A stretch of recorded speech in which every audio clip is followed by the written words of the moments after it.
noches y bienvenidos con cada uno de ustedes. Bien, dicen esta noche, ¿cómo enfrentar la crisis matrimonial? Hemos puesto estos 3 videos, ¿no? Y creo que muchos de nosotros hemos podido vivir esas situaciones, ¿no? Peleas en el hogar, delante de los hijos, maltrato por parte del varón o de la mujer, ¿no? Y no sabemos cómo enfrentarlos.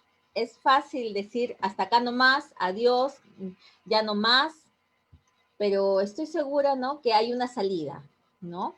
Hay una salida, hay una respuesta ante la crisis, y creo que los que estamos en esta noche acá, estamos acá porque queremos saber la respuesta, porque deseamos luchar por nuestros matrimonios, por nuestra relación, por nuestras familias, por nuestra pareja, por nuestros hijos, ¿no?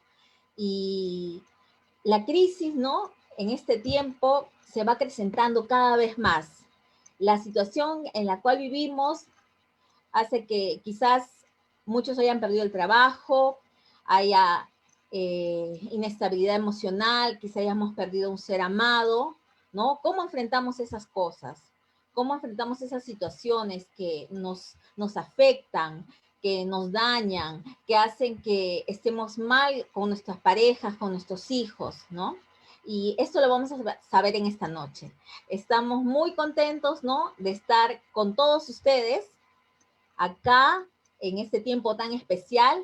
Esperemos que sea de bendición para cada uno de ustedes, que puedan encontrar una respuesta ante todas las situaciones que vivimos a diario. Pero antes de pasar al tema, yo quiero comentarles que nosotros tenemos unos talleres que son especiales para diferentes tipos de personas. Tenemos el taller para parejas, que se llama Café con Amor, ¿no? Trata sobre, el tema es justamente la relación de pareja, la convivencia, el amor, el respeto. A muchos no nos han enseñado cómo expresarnos delante de nuestras parejas, cómo comunicarnos, ¿no? Y en esos talleres nosotros aprendemos, ¿no? Aprendemos cómo tratar a nuestra pareja, cómo tratar a nuestro ser amado, cómo comunicarnos, cómo respetarnos, ¿no?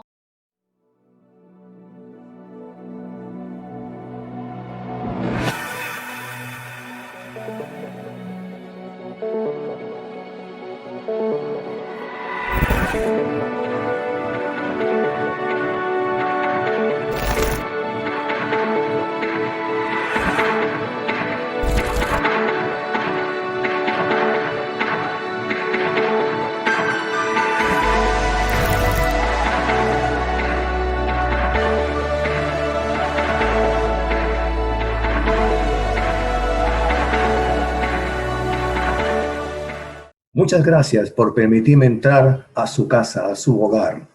Una gran pregunta que muchos matrimonios se hacen es cómo construir una familia feliz. Todo el mundo está buscando desesperadamente una solución a los problemas del hogar. Las estadísticas demuestran que los maltratos, los hijos desobedientes, los padres posesivos, las madres posesivas, los padres irresponsables, los secuestros, las separaciones y los divorcios aumentan constantemente. Todos deseamos tener un hogar feliz. Únicamente un loco diría que se casa para ser infeliz. Sin embargo, hay miles de familias que son felices. Quizás tú te preguntarías, ¿y a qué se debe eso? ¿Cómo puede ser que mi matrimonio sea feliz? No sé cómo está la tuya, pero el secreto de un matrimonio feliz, si es que podemos llamarlo secreto, se encuentra en Dios y en la palabra de Dios, en la obediencia a la palabra de Dios. La Biblia enseña cómo alcanzar un matrimonio feliz y nos da normas y leyes para vivir según el modelo de la Biblia, el modelo de Dios. Escúcheme, el matrimonio cristiano es un triángulo. Está formado por el esposo y la esposa, y ahí debe estar una persona más. Y esta tercera persona debe ser Cristo Jesús. Cuando Cristo Jesús mora en el corazón del hombre y de la mujer y obedecen a la palabra de Dios, ahí está el secreto para que tengamos un matrimonio feliz. Esto no significa que nuestros problemas seguirán, pero sí sabremos cómo resolverlos, cómo responder ante los problemas de la vida. Y bajo este concepto, bajo este tema, quiero compartirles este asunto tan importante, es ¿qué hace un matrimonio cuando está en crisis? ¿Qué hacer cuando la crisis golpea al matrimonio, golpea a la familia? Dios dice en el Salmo 127, el verso 1, si Dios no construye la casa, en vano trabajan los que la edifican. Amigos queridos, más y más hombres están haciendo esta pregunta, y las estadísticas y los divorcios nos demuestran que la gente no encuentra respuesta a los problemas del matrimonio, a la crisis que las familias están viviendo. Pero quiero decir en estos momentos, sí hay respuesta. La respuesta está en Dios y en la palabra de Dios. Cuando una relación matrimonial comienza a deteriorarse, los cónyuges reaccionan de diferentes maneras. Por ejemplo, piensan en el divorcio, piensan en consejeros, piensan en relaciones extramaritales, algunos piensan en el alcohol, unos ven a las drogas, algunos se resignan, por supuesto, y hacen otras cosas más. Te pregunto, ¿ayudan que nosotros vayamos a soluciones que no están en la palabra de Dios? No, no ayudan. Al contrario, empeora la crisis, empeora la situación. Amigo, hay una vía, hay una salida. Puedes acudir a Dios, a aquel que inventó el matrimonio.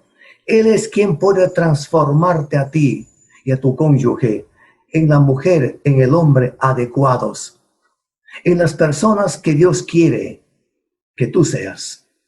Y cuando Dios cambia al hombre y cambia a la mujer, y los dos comienzan a vivir sumisos a Dios y a la palabra de Dios, entonces el matrimonio ha de ser feliz.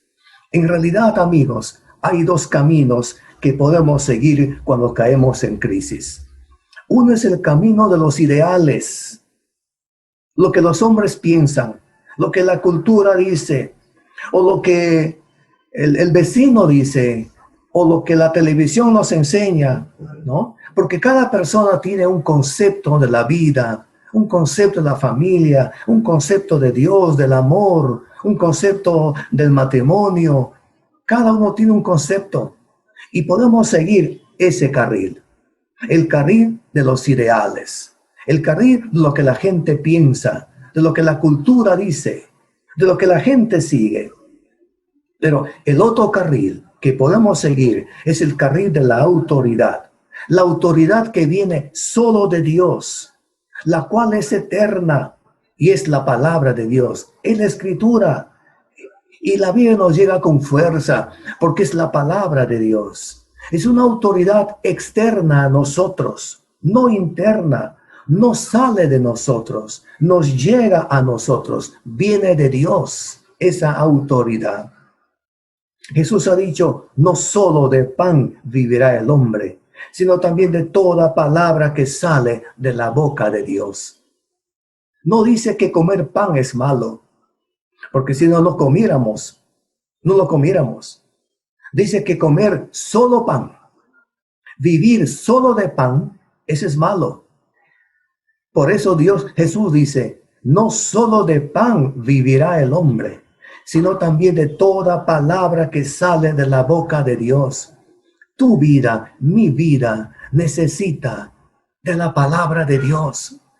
La palabra de Dios es viva, es eficaz. La palabra de Dios nos redarguye, nos alimenta, nos enseña nuestros problemas, nuestros defectos, nuestras debilidades, nos muestra cómo somos en verdad. Y nosotros por eso seguiremos este carril de la autoridad de las Escrituras, porque es una guía eterna, válida y pertinente.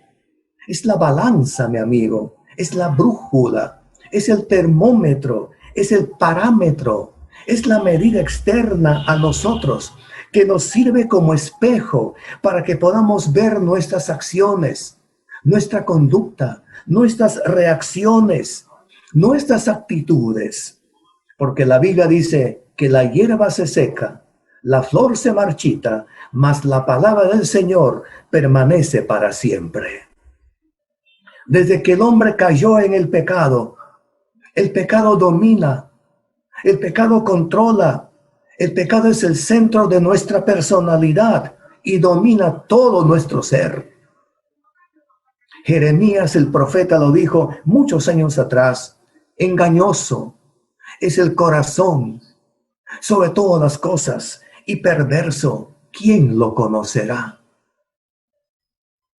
Años atrás leí de un muchacho que tuvo 2 enamoradas y él decía que amaba a las 2.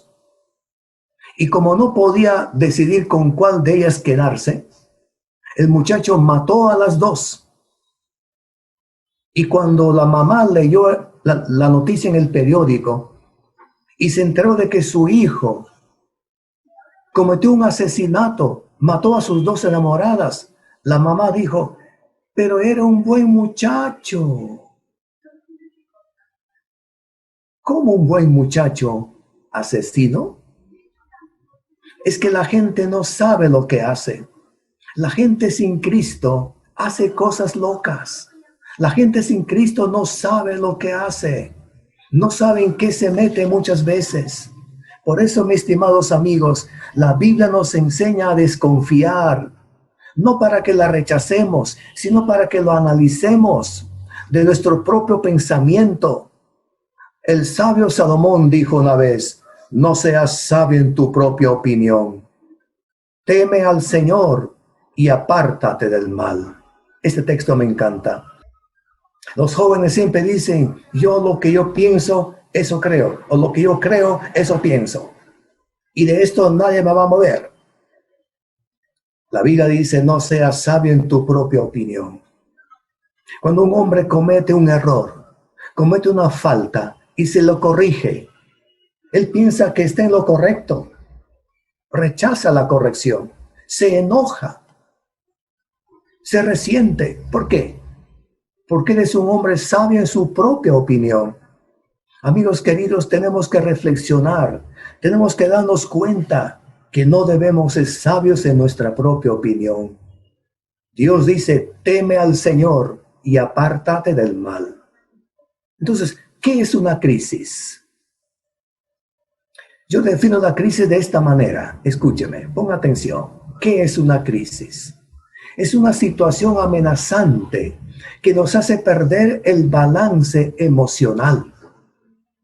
Cuando la crisis matrimonial, cuando el matrimonio no puede ir en una dirección correcta u otra, entonces decimos que hay una crisis.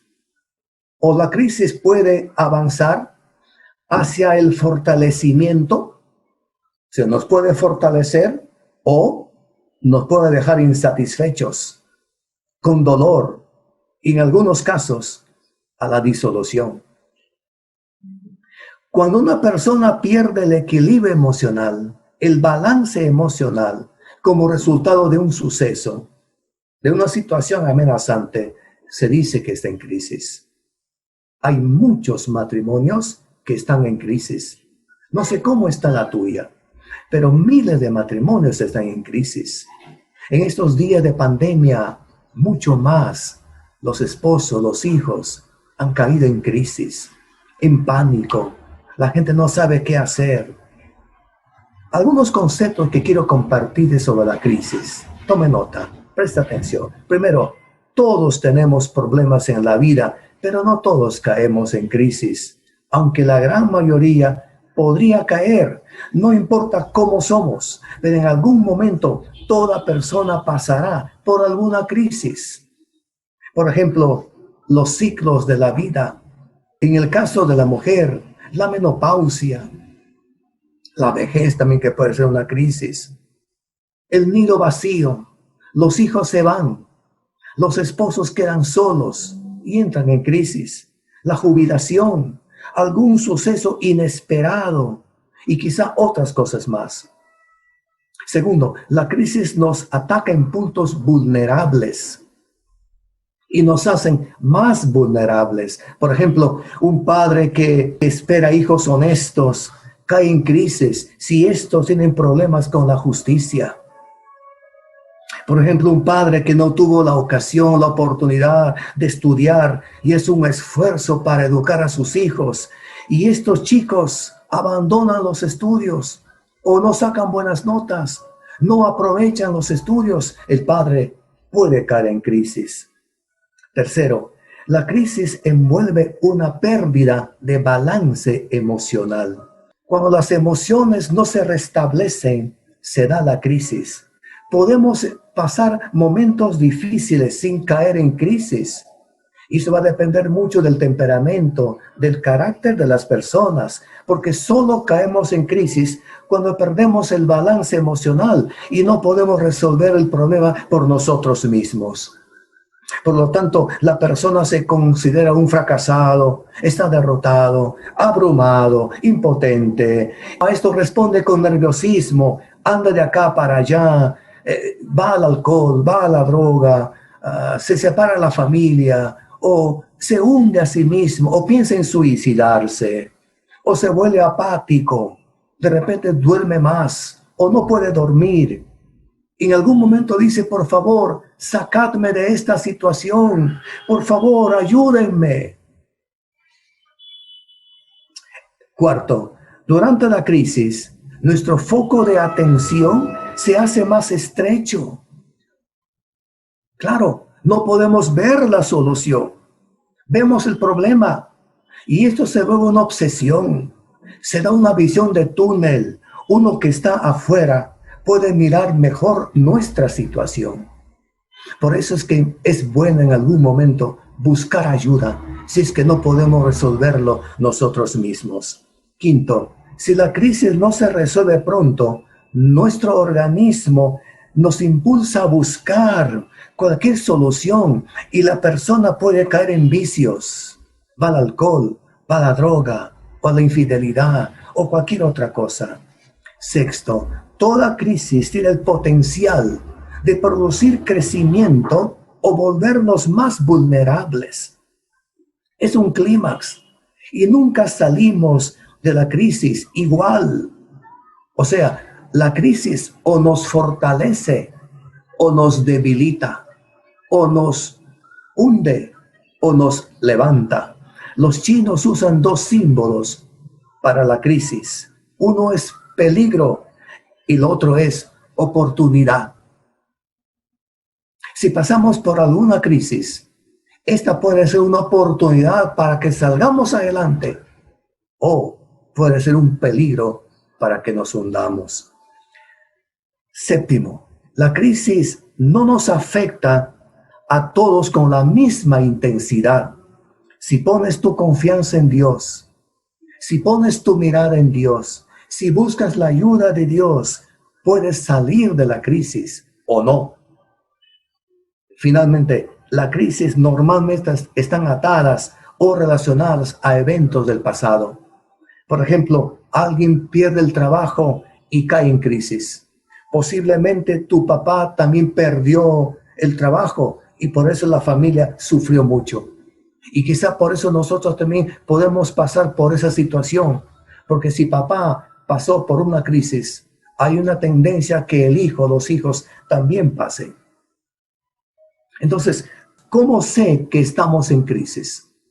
¿Cómo podemos saber que estoy en una crisis? Por ejemplo, cuando perdemos el interés en las actividades que nos encantan, que nos gustan.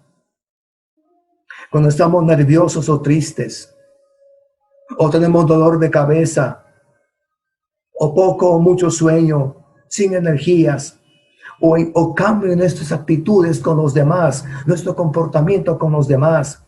A veces no prestamos atención o no podemos concentrarnos. Estamos en crisis. Estas personas necesitan ayuda inmediata para que puedan evitar la catástrofe, porque generalmente la crisis no solucionada a tiempo nos pueden llevar a la catástrofe. Ahora, ¿cuáles son los tipos más agudos de crisis? Bueno, puede ser el divorcio, el suicidio, la depresión, aún la muerte de un ser querido, inclusive la jubilación, hasta perder un trabajo, hasta que podemos perder una familia y muchos otros aspectos más que pueden convertirse en una crisis. En estos días de pandemia, la ansiedad es una crisis fuerte. La depresión, el pánico, el temor, el miedo, inclusive la culpa, es también un tipo de crisis muy fuerte. Ahora, ¿por qué caemos en crisis? Le voy a sugerir 3 o 4 cosas. Primero, por nuestra humana debilidad. Somos débiles, somos frágiles, somos inútiles. Y Dios nos ha hecho así para que podamos buscar la ayuda de Dios, para que podamos acudir al poder de Dios y no a nosotros mismos. Segundo, por mirar más el problema que la solución. Cuando el apóstol Pedro se tiró al agua después que Jesús le dijo, Pedro, ven. Pedro comenzó a caminar sobre el agua porque miraba a Jesús. Pero cuando él sacó sus ojos de Jesús y miró hacia arriba, miró las aguas y miró el problema, pero comenzó a hundirse y a caer en crisis, por supuesto. Tercero, por nuestra falta de confianza en Dios. 4, el peor o lo peor, el pecado. Amigos, el pecado es una fuerza diabólica y maldita que está impregnada en el corazón del hombre, que está sellado, que marca nuestro corazón pecaminoso. Lo que nosotros somos o vemos son los efectos del pecado, es el fruto del pecado. Amigos, el pecado produce culpabilidad, produce depresión. El pecado muchas veces produce ansiedad también. ¿Qué vemos nosotros hoy día? Maltratos. ¿Qué vemos? Infidelidad. ¿Qué vemos? Machismo, alcoholismo, drogadicción, pandillaje, suicidio, muertes, separaciones, divorcios, pornografía, odio, amargura. ¿No es así? ¿Qué vemos cada día? Rencillas, egoísmo, amor a la plata. Hoy más que nunca el amor a la plata, secuestros, hijos desobedientes e ingratos, padres irresponsables, esposos que no aman a sus esposas, que no son responsables con la casa. Estas cosas lo vemos todos los días. Estas cosas no lo podemos agarrar. ¿Por qué? Porque el pecado, amigo, es algo inagarrable. Es una fuerza espiritual que está en el corazón del hombre desde que nace. Nosotros lo que vemos es el fruto del pecado. Pero el pecado está dentro de nosotros. Por eso Jeremías dijo, engañoso es el corazón del hombre perverso. ¿Quién lo conocerá? Amigo, lo repito con mucho amor y mucho cuidado y mucho respeto. Nuestro mayor problema es el pecado. Somos pecadores por naturaleza, por herencia, por la práctica. Tal vez tú te preguntas, pero ¿cómo puedo saber que soy un pecador? Amigo querido, lo que somos, lo que decimos, la manera como vivimos, cómo nos comportamos, dice que somos pecadores. Tal vez tú me dices, pero yo no hago mal a nadie. Nunca he robado, nunca hice ninguna maldad. Pero amigo, hay pecados tan pequeños y tan sutiles que están dentro de nosotros. Nuestros pensamientos, nuestros sentimientos, nuestras intenciones, que muchas veces no son buenas. Es una demostración de que somos pecadores. Y entonces la Biblia dice, como el hombre no puede salvarse a sí mismo, Dios se hizo hombre en Cristo para pagar el pecado de todo aquel que acepta a Jesús como su Señor y su Salvador personal. El hombre se salva a través de la gracia de Dios. La gracia de Dios es la iniciativa de Dios de salvar. de buscar, de liberar, de perdonar y de bendecir al hombre. Tú y yo necesitamos la gracia de Dios. Somos desvalidos en este mundo que por nosotros mismos no podemos hacer más. Por eso necesitamos la misericordia de Dios. Necesitamos la gracia de Dios. La gracia de Dios es el amor de Dios que no lo merecemos, pero que sí lo necesitamos. El apóstol Pablo dijo una vez que la ley del pecado que está en nuestros miembros nos obliga a hacer lo que no queremos. De tal modo que hacemos lo que no queremos y dejamos de hacer lo que quisiéramos hacer. Por ejemplo, hay gente que dice, yo no quiero fumar, pero fuma. Yo no quiero mentir, pero miente. Yo no quisiera resentirme, pero se resiente. Yo no quisiera abandonar mi casa, pero muchos lo hacen. Yo no quiero hacer esto, no quiero hacer este otro, pero lo hacemos. ¿Por qué? Por el pecado que mora en nosotros. Oh, estimados amigos, el pecado es nuestro mayor problema. La crisis mayor que los hombres tenemos es el pecado. Ahora, escúcheme bien. La diferencia entre el cristiano y el hombre que está en la cárcel no es la diferencia entre el que no peca o el que peca. No. Es la diferencia entre el hombre pecador, pero que ha sido perdonado por Cristo, redimido por Cristo y que está limpiado de toda culpa delante de Dios por la sangre de Jesús. Es liberado por el poder de Cristo. Dios le ha perdonado por la sangre de Cristo. Dios le ha quitado la culpa y le ha dado la vida eterna. En eso está la diferencia. Todos hemos pecado, pero si venimos a Cristo, nos arrepentimos de nuestros pecados, le confesamos nuestras faltas al Señor, nos humillamos delante de Él, entonces Dios nos perdonará, Dios nos sanará, Dios nos dará una nueva vida, nos dará el perdón de nuestros pecados y quitará nuestro sentido de culpabilidad. Esa es la diferencia, amigo. Cristo quiere ser parte de tu familia. Cristo quiere bendecir tu casa, guiar el futuro de tus hijos, quiere cuidar a tus hijos, quiere cuidar tu vida. Si en tu vida hay pecado, como padre, como esposo, como esposa, reciba a Cristo en el corazón. Reciba a Cristo en el corazón por la fe y tendrás paz y felicidad en tu corazón y también en tu matrimonio. Dios hace una grandiosa promesa a todo aquel que desea un matrimonio feliz. Cree en el Señor Jesucristo y serás salvo tú y tu casa. Cree significa entrégale tu vida a Cristo. Ríndele tu vida a Cristo. Haz de Cristo el centro de tu corazón. Cuando Cristo viene a tu corazón, Él será tu felicidad.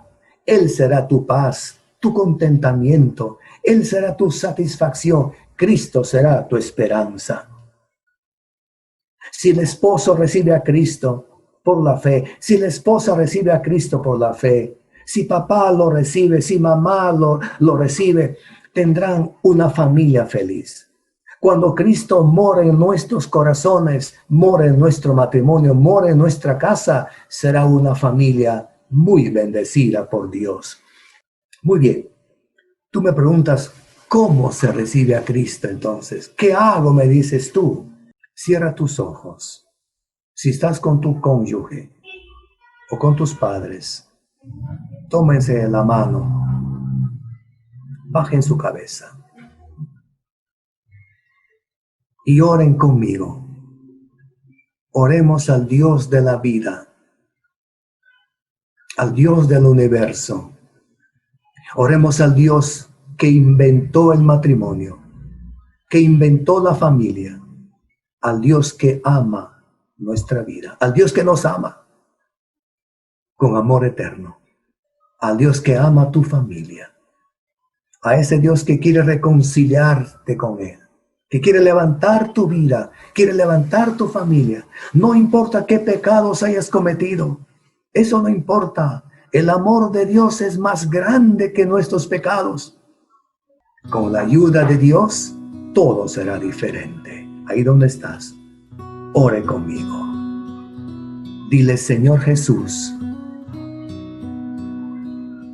te necesito. Tenemos problemas. Tenemos necesidades. Tengo problemas, tengo necesidades. Mis problemas y mis necesidades son mayores que yo, más grandes que yo. Pero tú eres más grande que mis problemas. Eres más grande que la crisis. Vengo a ti, arrepentido, reconociendo que soy pecador, pero también reconociendo ahora que Cristo murió por mí en la cruz para darme el perdón de mis pecados, escribir mi nombre en el libro de la vida y ayudarme a resolver mis problemas. Dile: Señor Jesús, te recibo en mi corazón. Creo en ti, creo que tú eres el Señor. Creo que Jesucristo resucitó de los muertos. Creo que Él vive para siempre. Creo que pronto volverá. Señor Jesús, ven a mi corazón. Te acepto en mi corazón. Muchas gracias te doy. Muchas gracias. Ven a mi matrimonio. Ven a mi familia. En tu nombre santo te doy las gracias. Amén. Amén. Amén. ¿Has hecho tu decisión por Cristo? Te felicito. Dios te bendiga grandemente.